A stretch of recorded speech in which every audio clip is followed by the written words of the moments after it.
All right, so I'm here at ID Cooling. I call it ID Cooling because I think it has to do with your psyche. Look at this. This is amazing. This is actually psyching me out. This is mind-blowingly awesome. So all of the tubes here that make up the frame of this case are water cooling tubes, and they're welded in place. I mean, this is really, really quality looking work too. There you go. You can see it here. You can pipe your cooling liquid into the frame on both sides. They don't have it done with this one because they kind of hodgepodge together real quick. It's running directly into the radiator, into the graphics card, and into the CPU. Let's just get you prepped. The idea is here, the concept is here, and you can totally put these in here.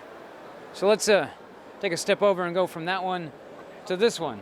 The water block for the CPU, that's their own design. Not for sale yet, but it will be. The water blocks for the graphics cards are not out yet. Come up over here, come to the radiator. The radiator comes out the other side and into the frame, where it runs through the frame, both sides. You come down here, you've got coming off the CPU into the reservoir, into the block, into the frame. And then back here, on the other side of the frame, we've got parts coming in and out for the GPU block. Okay, so we saw the 1, which was the red one, and we saw the 2, which is the black one with the triangle. And this is the 3, into the base, into the blocks, both graphics cards, into the reservoir, into the CPU, and then back out into the other side of the case, and back into the radiator. It's all one big, fancy, tight system. Now, they tell me that you can get this case in blue, and in red, and in black, and you can get the 1, and the 2, and the 3, and then the 4. You can get all of these in red, blue, and black. I mean, this is a really nice, tight system. I mean, we've got your power supply on the bottom, we've got SSD down on the bottom. Again, your custom loops. Really looking forward to seeing what modders will do to these kinds of things. But what makes this one special, what makes the Stream 4 special, is let's just come around to this side, is that it's got a mount for a monitor. And yes, this is a 21:9 LG. So they have a mount for a monitor, USB connectors up front, plus audio connectors, power button, modders. Take it away, do some cool things. I'm really excited about this. This is ID Cooling. Like I said, I call it ID Cooling because it's psyching me out, man. Here's the issue. 1080 has got 400 fewer cores than the 980 Ti. We know that these chips can be pushed to 2.105 gigahertz, but the performance on that is not as great as you think it would be. Now, when it comes to VR and all this other cool stuff that these chips are designed to do, they're doing really well. And they're capable of doing that because of the software front end that's been streamlining the pipeline into the cards. So when these guys are overclocking, they're not breaking any records yet. They're not pushing these things beyond the 980 Ti's records. And the reason I believe is because it's got 400 fewer cores. And when you look at that, that's a lot. I mean, that's 20%. Look at this card. This thing is huge. Look at the size of this. This thing is massive. It's very tall. And this doesn't even have the shroud or the heatsink on it. And the chip's not even there. It's scary. But this is supposed to be a 1070. And this up here, this is your 1080. This is the Hall of Fame edition. This is kind of neat because you got the fans, you got the heatsink and the shroud. They got a button back here. Hit the button and it just kicks your fans up to full speed. That's all air cooled. Now these cards, they did some serious world record breaking on the 980 Ti's back in China, in Wuhan, China. They haven't broken anything with the 1080s yet. And I don't think they will. Overclocked, yep, check that out. And then over there is the Founders Edition with their own custom shroud. So those are the stock clocked ones, pretty. Channel editions, kind of overclocked. And then this one is the big guy that's 2.5 slots. What kind of trouble are you starting this year? Well, there's all kinds. It's you know how we do it. We've got to go a little crazy each time. So we pushed it last year, going really big. Trying to see how much we can shove into one case. Well, we've done it even more this year, just trying to go nuts and see what we can really make happen. Not just huge, but also really small form factor. We've crunched down some things you saw before and made them even smaller. If you want to check them out. This is so new. This is very new. Is this a test bench Core P3? So tell me a little bit about it, man. Well, it's originally our Core P5 we had. We had some people who wanted the non-limitation of not being able to have to run a full custom liquid loop, but still wanted the wall mounting capability or the vertical mounting. So we went with the Core P3 right here, which is re-engineered to fit the full AIO setup along with fitting custom liquid cooling, so you have it however you want it. We also found that some of the previous drive mounting, things like that, people really came up with their own unique ways, and we learned from some of the modders. As you can see behind the radiator mounting, there's some vertical mounts. You can mount SSDs, smaller hard drives, things like that, directly below them. And that all just comes together from learning from the builders that use our system in order to make sure that they have the best possible building experience. All right, so here we got the Core G3, and I see it's got a nice snazzy. You say this is the one that's going to be production model? Yeah, And this is well- what people are going to be able to buy? Well, not just that, but we're looking at the large acrylic window, which we'll show you in a minute. That one is an option. That one's something we're actually looking at possibly doing if we see enough interest for it. That's the thing. A big window like that, while guys like us may love it, it may not be the correct fit for everyone. So we did this one as a standard because also you'll see it as venting here because it allows vertically mounted GPUs like you saw on the Core P5, but this is a more enclosed setup because a lot of people are like, hey, I would love a Core P5 or that style case, but I have a cat. And they don't want to wake up with their cat on top of their GPU or something silly like that, because when you have a vertical system like that, it's kind of a problem. This one also allows it to stand up or lay flat like this, so it can even be like a home theater PC, a high-end gaming system. You can fit pretty much any card in here, everything from a 1080 Titan, you name it, anything will fit in there. That shows the vertical, along with the fact that it is an SFX powered supply, so this thing actually is able to be a very small, tight form factor.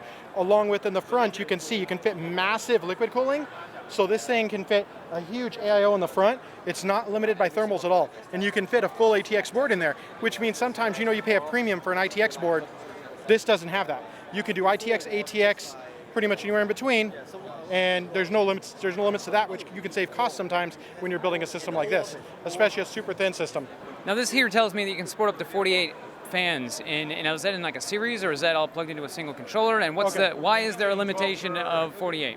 Okay, it would be 3 per controller, but they all daisy chain together, and they're still individually addressable. So each fan can be its own color.